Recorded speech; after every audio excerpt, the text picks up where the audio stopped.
Good morning, ladies and gentlemen. Thank you very much for joining us today. Despite your tight schedule, thank you for the big turnout. Without further ado, I would like to start the announcement. Please go to the next page. First, I will start with the progress on midterm management plan, followed by growth strategy, FY2018 financial strategy, and lastly, FY2019, and that is the last year of the current plan. And from 2020, we are going to have a new midterm plan. So I'd like to talk about what will change in our management. Next page, please. First, for the year to end in March 2019, we have already illustrated here the forecast and the results for the first two quarters. It will be a very regrettable the result, and please refer to the paper entitled "Consolidated Results Interim Period Ended September 30th, 2018." And this box in the solid line in the first half, sales plus 3%, business profit minus 5%. As to the first half of the year, although science the business with good results of the specialty chemicals and healthcare, so increases both in sales and profit. Struggling Japan food the products, and as well as the cost increase in international frozen foods, as we reported earlier, significantly decreased profit in food business as a whole. The second half, measures taken to solve those issues would lead to increase in both sales and profit. But on a full year basis, sales is forecast to increase by 3% year on year, while business profit, fortunately, will remain flat. Here, we have illustrated the state of initiatives in the businesses with issues. At the top, we have canned coffee birdie in Thailand. As we reported before,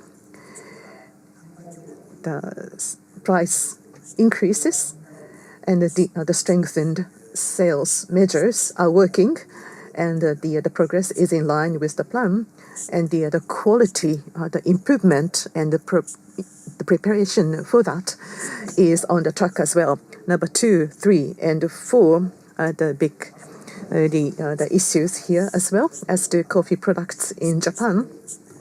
Compared to the initial forecast, the competition is intensifying in the market. So we are taking the short-term measures and mid-term initiatives, and we are working on them. Number 3, frozen foods in North America. We have completed the transfer to the new factory, as we reported in the first quarter, and we are working on the stabilization of the production. And another concern, namely the increasing the logistics cost since December last year. To cover that the cost, we raised the prices, and the first quarter being at the bottom, from the second quarter we are bottoming out. But unfortunately, logistics cost is continuing, as you know. So in order to reach the expected profit structure, we still need some more time. The production stabilization on one hand, and also how to cover logistics cost increase. We are working on these two things as well. Number 4, frozen foods in Japan. It might sound like an excuse, but in the first quarter, there's a reaction coming from the growth in home use demand of last year. The competition of key categories is intensifying, as I'm going to explain later on, we will take some measures to pursue some uplift in the second half. But on a full year basis, the profit is going to decrease year on year. And number 2, expected risks in Africa and in Turkey. The political economic situation is uncertain and causing the local currency depreciation and weakening consumption. And that description is added as comment to this announcement. Next, the FY2018, the business profit. This is the waterfall graph against the initial forecast. Again, please refer to the additional document entitled FY2018 forecast by the segment.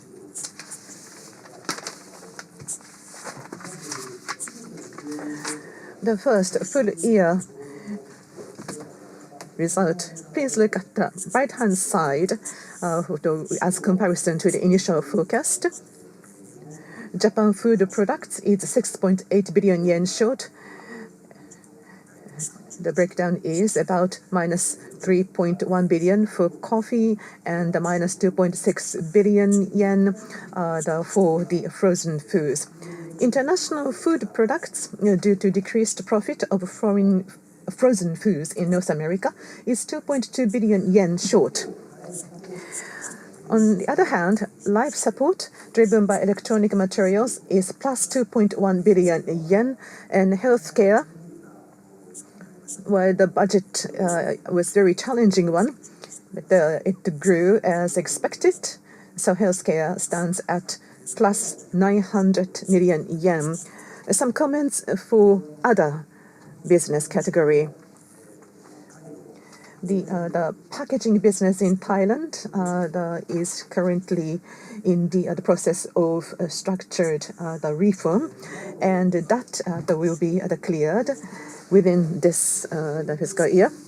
And as to the cost cut, including fermentation that requires less resources and FX the impacts, and the fermentation raw material, they are included in these numbers. But as to the fermentation, the raw materials and the fuel prices, we expected that it will aggravate by 8.2 billion yen compared to the 2017. But it seems that we can save 2.8 billion yen as a result of measures that we have taken. And as to the FX translation and trade, about minus 100 million yen, the 5.7 billion yen, and it includes about the 2.6 billion yen or so from the resources, the fermentation. And all in all, at FY2018, business profit will be 95.7 billion yen. The next page, this is the forecast for the FY2019. We revised it downward, looking at we will target at 116 billion yen. And it will be 20 billion yen in addition. So to be honest with you, 116 billion yen business profit target is a very tough one. But we will work on the key issues and the current measures taken for these key issues, and the structural reform brought forward. As I'm going to report later on, we are going to revise the projections for fiscal year 2019, and we would like to report on that on different occasion. Next, the updates of the profits, including business profit and profits under that line. Please read them. And I would like to move on to the update of key growth strategy. First, the international seasonings and processed food products. As you can see, on a local currency basis, 105% year-on-year and that's the result of the first half. And this fiscal year's target is 107%. So against it, we are slightly behind the target. But toward the end of last year, and also in the first half of this year, we raised the prices of the seasonings. And that effect is taking some time to emerge, but it will be much clearer as an effect in the second half of the year. So on a full year basis, we believe that we can achieve 107%. In particular, on the local currency basis, the umami as a whole, 101%, but the Ajinomoto Plus with the nucleotides, the highly functional seasonings, that is growing 113%, Ajinomoto Plus 113%, and about the 4% growth for the flavor the seasonings, and for the powder and liquid menu the seasonings the 113%. It is now counting for the 8% of the overall seasonings. So the menu seasonings and Ajinomoto Plus is driving the overall growth with their two-digit growth. They are the growth engine. Next page, Japan food products, the seasonings and the processed foods, 101% year on year. And this year's target, 104%, and we are going to make some recovery in the second half. We probably do not reach 104%, but we would like to reach 103% on a full year basis. The two mainstay products, Knorr brand the products, including Knorr soup, and the cook-do, with 40 years of history since the launch, they are doing very well. As to Knorr soup, in the first half, because of very hot weather, mainstay cup soup, saw some slowdown. But the soups with an appeal on vegetable ingredients and the freeze-dry, the egg soup did well. So in the first half, it reached 102%. But the cash cow is the soup, which was not doing very well. But in the autumn, the cup soup is recovering significantly. So on a full year basis, we think that we can achieve 103%. Cook-do, commemorating 40th anniversary since the launch. Now you saw the new TV commercial. It is growing 108% year on year. It's driving the whole sector. So Knorr and cook-do. Knorr soup that is for easy preparation, grasping personal demands, and that's how it started. And added the appeal on breakfast or anytime and anywhere, and good with rice. So we have been expanding the occasions. And in addition, the pasta was added, and also the vegetables, because this product is good for light meals. So we have been adding some more values to this the processed food, and that strategy is working very nicely. And cook-do, the same story. It started with the authentic Chinese, the more variety, and after year 2000, the concept became family meals. And now, so the concept is getting away from the very original one, which is authentic Chinese, but it is actually the accumulated the growth coming from those different concepts. And if we can do the same thing for other businesses, the results will be even much better. So for the overseas frozen food on a local currency basis is 103%.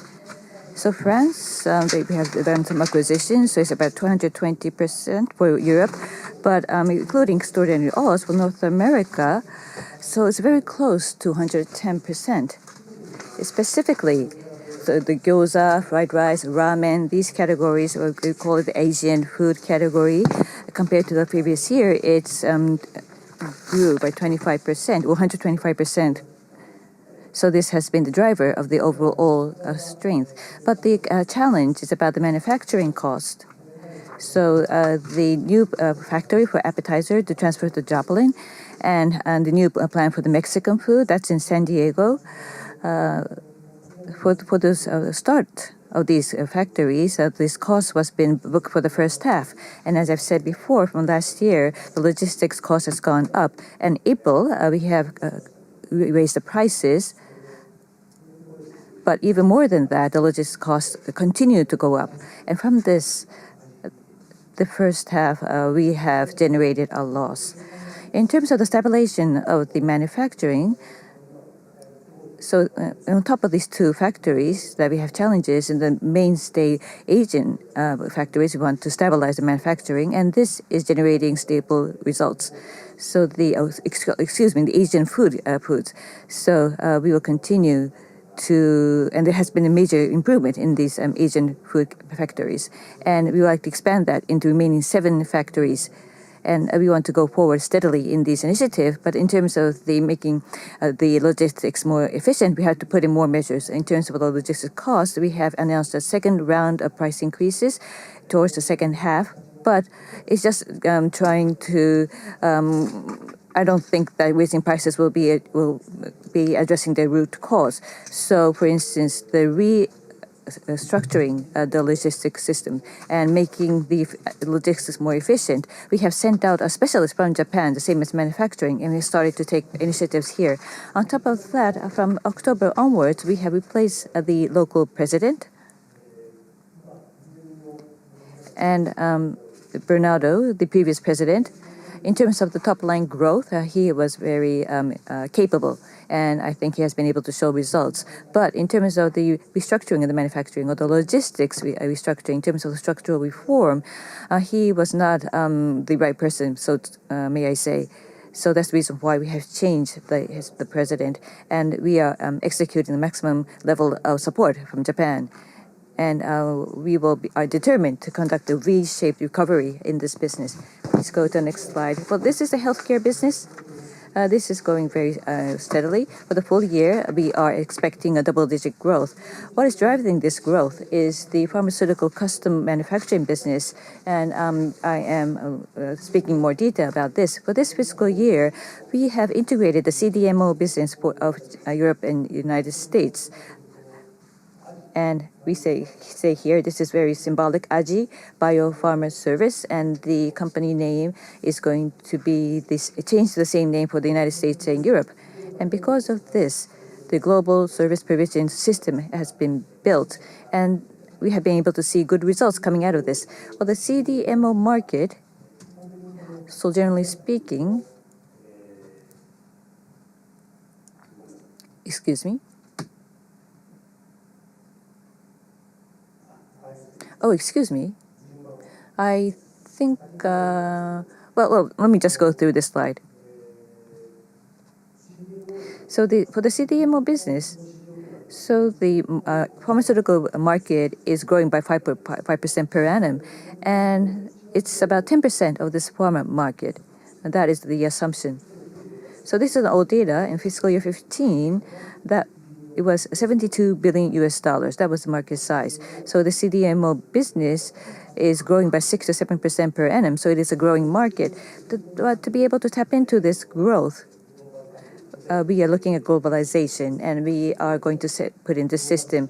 In a nutshell, we want to enhance the capability to respond to the global market. More specifically, we have shown you here, first of all, we want to cover the wide range of growth areas. That will be APIs, so HAPI, and for the fill and finish, and antibiotic conjugates, or oligonucleotides. We want to have a CDMO that can respond to all these type of growth areas. And in terms of the supply chain, making it more efficient, that's not only about manufacturing. it means that we want to establish a supply chain that has a high level of quality assurance, and by doing so, enhance the trust from the customers. And by we have been able to integrate this network, means that this will allow us to target contracts with commercial pharmaceuticals and drug development. So in terms of these target contracts here, we are in line in terms of the contracts that we are able to achieve. So let me go back some pages. So this is about the Japanese frozen food business. Last year, we have seen a backlash from the last year's home use products, but for the fried rice and karaage category, there has been a fiercer competition. So the first half, the sales has been below the previous year's level. That has been a challenge. On top of that, because we wanted to promote new products like onigiri maru or the other types of businesses, to be able to nurture these new products, we have been accumulating expenses. So that's the reason why we have shown the decline in profit for the first half. For the second half, we are going to enhance the lineup of our gyoza products, and we have been able to see a good start of this initiative. And the gyoza and plus da shumai, we will drive our marketing activity, and by focusing on these activities, overall, we would like to recover to 104% in the second half. So the karaage, which has been a challenge, including new products, I think basically we'll be able to go back to the previous year's level. But in terms of the fried rice, still competition is fierce. In the second half, still will be below the previous year. That is a possibility. But in total, we want to recover back to 104%. And going to a coffee business, with Japan coffee business, so it has been away from home, and then again we have the sticks and variety flavor sticks for in-home consumption. There has been an overall trend. So the instant coffee and is a volume category, and the volumes only regular coffee has been shrinking, and this trend is continuing this year. So within the major manufacturer, there has been a fierce price competition. For an AGF, the basic strategy is to focus on the home use stick beverages and make a differentiation through quality improvement and offer a wide variety of flavor. So by doing this, enhance a new demand. That has been their strategy, but the competition has taken a very strong price offensive, and they had to respond to that price competition. So that has been the reason why the profit has declined substantially. On top of that, in terms of the CVS coffee, we have seen a decline of market share. So that is the reason why in the first half we have seen a substantial decline both in sales and profit. So in terms of the instant coffee, so the instant coffee business is shrinking, but we are seeing an increased share in instant coffee. And in food service and office, this is the out-of-the-home market. This is actually growing very steadily, but overall, it's still a small portion. This area is still a small portion of, overall sales, and has not been able to compensate the overall sales. For the full year outlook, we are going to assume a huge decrease of sales and profit, but I would like to talk about a more midterm initiative that we're going to take. And then going to this slide, let's change on the different topics. This is a non-financial initiatives, and I'd like to make two reports or updates. First, there are three written here, but I would like to focus on two. So this is the one I was going to talk about this more in detail. So the umami dissemination, MSG, dispelling the MSG negative image. Well, I will talk about later. In terms of the environment issues, challenges, well, there has been a progress in the Paris Treaty. In terms of the plastic waste issue, we have declared a new group policy. By 2030, we will target to reduce the waste plastic usage to zero. So per year, we use about 25,000 tons of plastic, but we would like to target this bring down to zero. Plastic waste zero will be our target by 2030. More specifically, we will enhance our initiative for reduce, reuse, and recycle. And on top of that, renewal. this will be the new R. These 4 R's will be the focus of this initiative. And going to the next slide. So in terms of the umami dissemination umami and the dispelling the negative image of MSG, and we have conducted the World Umami Forum on the 20th and 21st of September in New York, and I think you saw the video at the beginning of this meeting. And in terms of the communication strategy based on this, this is the slide that talks about it. In terms of our short-term target is that we would like to target these people called food forwards in the United States. These are the type of people, there's various positions, but they have a very strong interest in food. And through mass media and through SNS, they will be sending out messages, always sending out messages. And these type of people are called food forwards. And across the United States, it is assumed that there are 10 million of these type of people.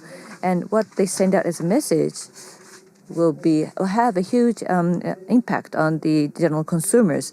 And for instance, restaurants and manufacturers and retailers, we think they are impacting these people as these channels as well. So we conducted a survey for these people for the World Umami Forum.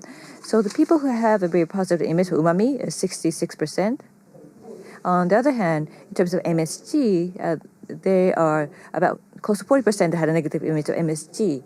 So through the World Umami Forum, we want to make this the umami positive percentage to 90%. We want to reduce the negative image of MSG to half. That will be the communication strategy that we're going to take. More specifically, as you can see here, chefs, nutritionists, and food writers, we're going to organize these influencers. Specifically, what will be more important will be that the chef network, on top of that, we were strong in this in the first place, this nutritionist network, we want to enhance this, and this will be a very important fact. So for the World Umami Forum, we invited a lot of nutritionists and chefs. That is the very reason. So from utilizing chef networks plus the nutrition network, we enhance that, plus the message of the influencers, we will send out the message to the food forward.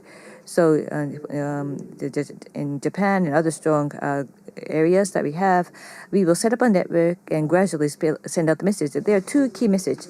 One is that the delicious low-salt food using umami seasonings. So you can continue to enjoy food by using umami. So MSG is the purest form of umami. This is important, specifically in the United States. So the target is that for the umami and MSG, turn the image positive, especially try to eliminate no MSG or no chemical additives in Japan, that is. We would like to reduce that type of expressions. So going to a financial strategy. On the top, the first step policy has not changed, but just give you 2 updated informations. First, I think all of you know, in the first step, we have conducted a repurchasing of our own shares. And we have, on the 10th of October, we have retired these share repurchases. So 549 million has been the outstanding shares. So with this retirement, we have been able to retire 22 million shares. That is 4% of our overall outstanding shares. And within I think this is showing the cash flow statement. So the repurchasing the non-controlling interest, we have started that initiative. Towards 2019, we've been saying that we will conduct this initiative, but towards that, we have already started our actions. Please let me report that. So this is my last slide. So I think this is toward the next medium-term management plan. So the other day, we have disclosed this to the management. We have shared this content. So we are targeting to be the global top 10 class food company with sustainable growth. And we have, in terms of financial targets, we are underachieving. In terms of our current issues, I think there are threefold. One, the slowing growth of the consumer foods business. The reason behind this is that because the assets and business areas, it is dispersed. But the business areas, it's not that broad, but the assets is dispersed, and we have not been able to connect all of this. So as a result, there is a dispersion of the strategy, and we have seen the slowing down of our growth engine. On the other hand, the healthcare business, we talked about the pharmaceutical custom manufacturing example. The global strategy has been clear, and we are focusing on the leading edge areas. And by doing so, we have been able to generate growth. And we would like to use that way of doing business to the food business. And number three, the indirect business area, especially the group corporate sector, has been very heavy. So we will have to make this more efficient. And we think this is a current issue. And starting from this fiscal year, these will be the things that we'll be doing. The idea behind this is that so it's not that 10% top line growth, 10% growth of profit. So even if the sales growth is 5% per year, the business profit margin of 10%, the ROE of 10%, we want to bring our management structure to realize this. We want to quickly bring this about. The concept of this is that there are two. One is that switch to an asset-light business model. We will start doing this. And second is for the consumer food business, we will integrate the strategy. So that will be savory, Asian cuisine, frozen food, and the foods with functional claims and drinks. Maybe this is difficult to understand. Currently, we have knoll soup as a product, and we have these powdered beverages or drinks, and we have good business and nutritional care. By integrating this, we will consider it as one strategic unit, and we will strengthen this area with our focus strategy. And to be able to execute this, we will set up a new task force directly under my control starting from November. So for instance, for the frozen food asset, we have the Ajinomoto controlled overseas frozen food, but the FFA managed assets, they are two separate, the assets are separate. Well, we, in terms of reporting, integrated to you, but in terms of asset management, it's separated, but we want to integrate that. And by doing so, the business growth strategy will be integrated. At the same time, we would like to achieve the growth of ROA. In terms of EGF, this functional claims of foods and drinks, so this will not be only coffee business. So this will have a functional feature. And this will be a group company that actually will have the role to offer these functional drinks. And on top of that, the consolidation of the common corporate functions. So we want, by 2020, we want to reduce the corporate cost from 3.3% to 2.25%. It's already starting. And we have a already very detailed theme and plan, and we are already moving forward on this. So that's all from me. But I would like to apologize once again about the disappointing figures that we have been offering. But the last page that I have talked about yesterday, this is what a fresh topic that I have shared with the management, and I have not shown you in this 2 days ago when we announced our financial results. So I am determined to lead the way to execute all these initiatives. So I will thank you for your continued support. Thank you very much.